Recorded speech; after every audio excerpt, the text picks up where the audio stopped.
Magandang araw po sa ating lahat. Narito po akong muli at nais kong ipakita sa inyo ang kayarian ng aking dinevelop na screen stretcher. Isang linggo na ang nakararaan. Akin pong pinagaan at pinabilis ang paggamit nito. Pinalitan ko ang maliliit na bagay tulad ng mga pako na ngayon ay nasa gilid na. Nilagyan ko po siya ng malaking hinge sa halip na maliliit at itong ating guide na detanggal na may nakausling mga pako ay aking ikinabit upang mabilis nating maikabit ang ating screen frame, ang frame na ating lalagyan ng screen mesh. Ang ating malaking frame ay ginamitan ko ngayon ng solid timber na 1x2 para mas matibay siya, hindi katulad noon na tumitikwas-tikwas dahil dati ang ginamit ko ay isa lamang plyboard. Ngayon solid timber na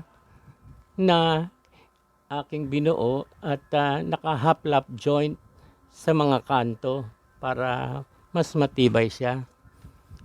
Ang paggamit nito sa ngayon ay aabot lamang ng 2 minuto at naka-ready na siya upang tumanggap ng mga staple wires at wood glue. Atin na pong umpisahan. Una ko pong ikakabit ay ang paglagay ng mesh na sa ngayon ay black fabric lining lamang aking ginamit dahil naubusan ako ng screen mesh. Ilatag lamang ng maayos, siguraduhin na may allowances sa 3 gilid. Sa may gilid na sa may hinge ay hindi na natin kailangan lagyan ng allowance. Pwede na po natin siyang hilahin dahil kumagat na ang mga pako na nasa malapit sa hinge. Sabay lamang po nating hatakin ang magkabilang gilid at itusok sa mga pako. Ang mga pako po ay maaari ninyong dagdagan para lalong mas matibay ang tusok at pag-stretch nyo ay hindi na sasama ang fabric dahil maraming tusok. Umpisahan ko na po ang pagkabit ng ating guide. Tusok lamang siya.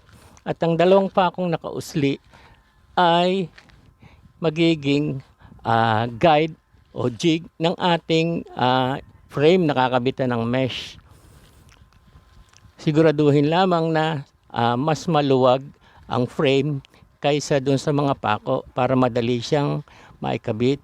At pag binaba ang ating malaking frame at hihigpitan, itutulak lamang sa gitnang bahagi para hindi siya tumitikwas at katulad ng dati. At itutusok ang ating screw na may knob at sa ilalim ay may nut. Kaya pagpihit natin ay hihigpit ito pababa ng pababa hanggang sa lumapat siya sa ating mesa. Ngayon po ay nakaredy na siya upang tumanggap ng staple wires at rugby.